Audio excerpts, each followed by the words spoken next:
Hello, hello everyone, my fellow artists. I am going to be doing a quick tutorial on how to draw these inked flowers.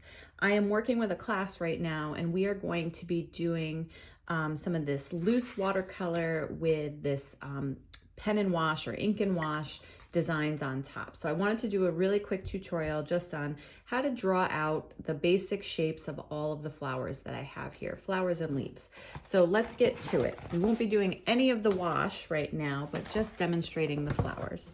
So there are, let's see, 1, 2, 3, 4, 5 different kinds of, maybe 6 flowers, but you can really kind of make things up as you go, working on basic shapes. But I start this particular project and a lot of these with kind of one big central focus flower. And that's usually a 5 or 6 petal flower. Super easy to do.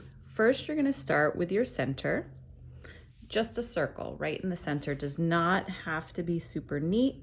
You can go over it a couple times, making sure it gets nice and round. And then we're going to add our petals. So these are wide petals, so quite wide. They are narrower at the bottom and then they fan out, and they don't have a perfectly rounded top. There is some variation up there. So be loose with it. Kind of a scallopy look and feel to it. And remember to keep the base of these petals kind of wide too. Don't bring them to a full point. So you're kind of going out, making that really wide area, but not coming all the way back in. So you're taking up a lot of space with these petals. Another trick with these flowers, sometimes when you start to draw, if you don't give yourself a map to go by, one side will be really large and the other side will be shorter. So you can actually, when you start, kind of sketch out a circle around your center circle, just to act as a guide for you to make sure you're kind of the same distance from the center circle all the way around while you're creating your petals. That's a common mistake when you first start drawing flowers like this. I used to do it all the time, but now I've trained myself to kind of go slow and before I put another petal down to eyeball it. Okay, so that is the first shape. Really simple. Center circle, big wide petals. Now we'll get into how we create this look and feel. This has much richer and deeper texture to it. And really that is through this very sketchy movement of our hand where we're deepening the shadows with our pen and putting in gestural lines and shadows where there would normally be slight variations on the petal or ridges on the petal to create that depth and shape and form of the petal. And you just do that. I'm going to show you on this first one. You start to scribble. I guess that's the best way I can describe it. But my center here is going to have rounded scribbles. And you always, as you're doing this, you're sketching, you're scribbling, you always want to be going with the shape that you're focusing on. So if I'm doing this round thing, I'm not going to just go back and forth. If I'm doing these petals, I'm not just going to go back and forth. I'm going to actually pretend my pen is touching the surface of these petals. And like where in my mind's eye, I can imagine the grooves or ridges, even though they're very soft and delicate on a flower petal, but where those would be. And you can see how this starts to take shape and form and have this really lovely movement and organic shape to it. And you can darken the edges, which gives it a lot of definition, and you just keep going. And once you do this on top of a watercolor print, you'll see you're going to add layer upon layer, just like we do in watercolor to this ink. You're going to start and then you're going to go back and think, oh, it's not as well defined. You're going to go back in and do more. All right, so let's skip to, I'm not going to do this whole flower, sketching it all out, but I'm going to move on to some other shapes. So the next one is a dandelion flower, or those big puffy ones, another circular shaped flower. So they also have a center. I actually tend to make them a little bit smaller. I made that one a little big. And then from the center, super simple. you're just gonna start drawing lines out. And this is another one, you want it to be even all the way around, so you can give yourself a pencil guideline to begin with if you need to just kind of make sure all of your strokes outward are the same distance. And now this one, it is simply a fact of mass and doing this, you know, so if you did it this way, it wouldn't look very good. It looks like just a simple, messy line drawing. But this flower, and it has this feel of fluffiness and lightness in it and denseness here in the center, started out like this. This just gets me going for the guide. And then you are simply going to fill in all the way around. You're not going to try to carefully, you know, draw even strokes between each of the strokes that you've already made. You're just going to keep going around and filling in, trying to do it evenly, keeping your strokes as straight as possible. So don't give them a curve or a bend one way or another. And then you're going to get to a point of denseness that feels good. And this takes a while. Absolutely takes a while. I work on these probably the longest and revisit them and go back to them the most as well. Ooh, made a weird mark there. All right, and then once you get to a certain level of denseness that you feel comfortable with, kind of for the main body, you're then going to go into the center where they come together even closer and put in a bunch more short strokes that darken this center even more, because it's kind of where all of those little seed stems are coming together. It gets even denser in there. And then you are going to scribble in your center. You're not going to make it fully black. You're going to leave texture in there, but the center is the darkest. And then last but not least, you can kind of still see my pencil guideline here, but you're just going to go around the edge. So these flowers, they have little kind of hook, I don't know, not hooks on the end, but little things that when they break off, it's a bit of the seed that's shaped so that it will float in the air. So they have these right on the ends here. And again, you're not going to be putting in precise little dots every so often. You're just going to be kind of dotting your way along. Okay, hopefully you can see that. I'm just kind of dotting, being a little messy, but you can see it does create this circular pattern around that shows us that they do have. And then you can go back in and continue to fill in if you get to a point where you're like, oh, I need it to be a little bit denser. It's not quite there. Just go in and add more. Go in and add more of the short strokes to the center until it gets to the point where you're really happy with it. So you can see this one here. These are even denser here because they were on darker colors. So I really needed them to pop and stand out. We have these here. And then for a stem, you simply just draw a stem, and you're going to be very sketchy and loose with it as well. Okay. All right. Let's see. So those are two. These are great. You could do a whole composition with just these two flowers, a couple of each of these. Another one is this flower, but on its side, or it could be considered a different flower, like a poppy. So we do that. We're going to draw these petals. So I'm drawing this same petal. You can see it looks the same, but I'm angling it in a way, and it's slightly narrower at the bottom. I'm going to angle them in a way that you can see they're kind of cone shaped this way, and that's where it's going to end. I'm not going to go around a circle. It's just half a flower, but when you draw the strokes on it in this direction and give it a really dark base here, it looks like it's facing away from you. So you're seeing the back of the flower. So there's an example. Here's an example here. So you're seeing the back of the flower. So very similar shape. And that's great to kind of put around the edges of a composition. And And you would do the same thing. So you're going up to the top, you're kind of imagining where those grooves would be. They're not gonna go all the way down, they're gonna fade out a little bit.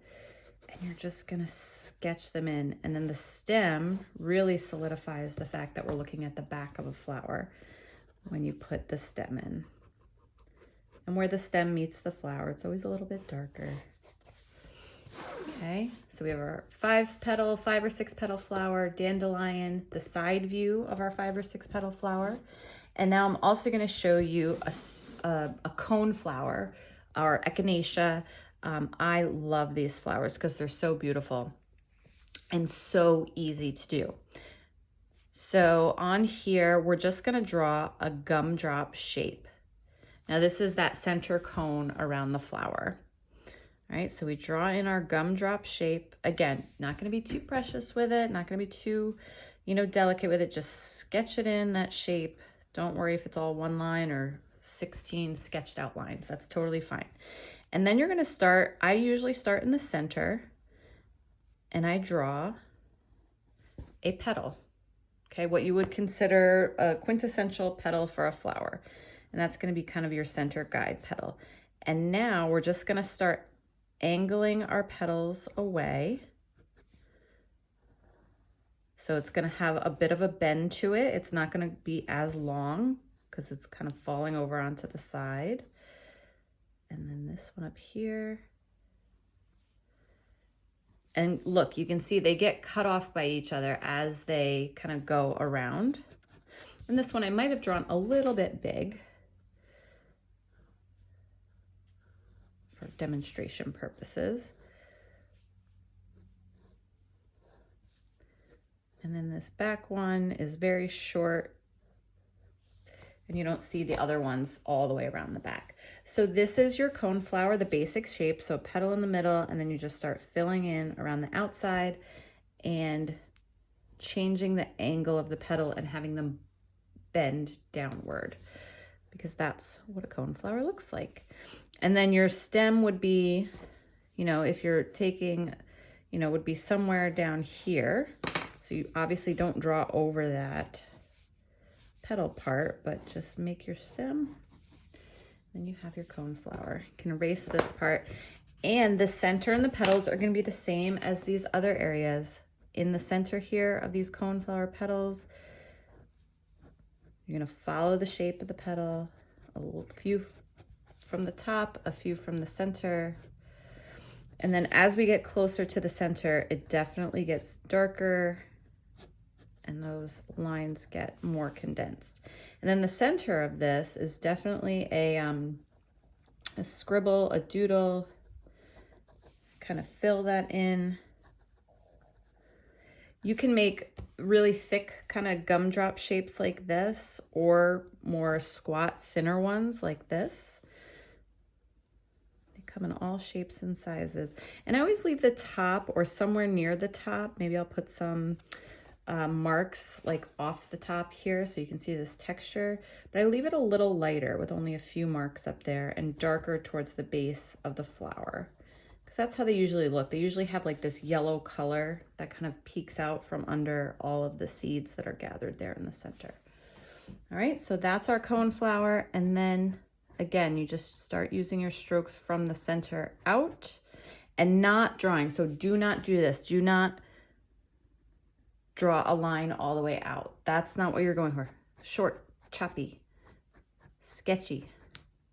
From the top down and from the center out. And as it gets closer to that center area, to the center of the flower, gather them closer, make it darker. There we go. And that's our coneflower. So these are the 4 flowers that we're going to be using when we put together this loose line and wash project. I will do the full painting tutorial as well in a second video, but I wanted to make this one for my students who are going to be doing this live in class later this week. So I'm going to put this up online and keep your eye out for the full line and wash tutorial from beginning to end. I will go over leaves and these tiny little flowers right before we go. So leaves, super simple. what you would consider a leaf shape to be. There it is. You're going to draw those in. You're going to make smaller ones. You're going to make thinner ones. Okay. And it's the same concept. We are going to be sketching these out, giving them texture in the middle, just like you would imagine a leaf would have. But we're going to be very kind of exaggerated with it. Unlike when we paint leaves, where it's a lot more subtle a lot of the time. Anywhere a point gathers, it's going to be darker, more ink used. Stems also can be darkened. So you can see these here. I put gatherings of leaves. And then I use these tiny little flowers that you see here. They add great texture to a piece, and they are super simple. They're just tiny clusters. I put in a bunch of circles, just like that. And then around each circle, I just make tiny little, I don't even know if you can see that, tiny little flowers like that you would, you know, when you were 11 years old, maybe draw on the corner of your notebook. Like, these are not fancy in any way.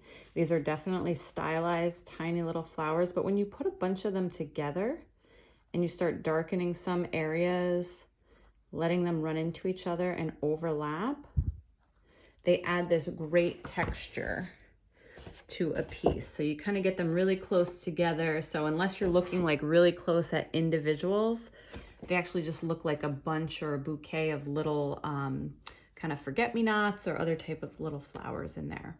And then very last, I love this detail. I love these kind of sprigs of, kind of looks like eucalyptus, but a little bit smaller, tinier, like vine-like leaves. And all it is, because I color them in completely for the most part, they add this great richness or depth. Just drawing a line somewhere and going through and adding tiny little leaves. I usually do mine parallel to each other, but so all the way up, including the top. But you could, if you wanted to, experiment with doing the same thing, but having them kind of zigzag up the branch, doing like every other one. But I really like this look here. And then I go through, I color them in. I color them in pretty dark, but I do not completely color them in all black. So you can see there is still a little white there. It looks like a scribble. It gives it some defining texture. And otherwise, if you color it all in black, like completely flat black, it flattens it. It takes away the movement. It doesn't look like part of the rest of the piece. That's very sketchy. So there you have it. These are all the flowers that we are going to be using for this full piece. So I hope you join me for this. My students for class are going to be joining me on Friday. Can't wait to do this project with you, but practice your flowers in the meantime.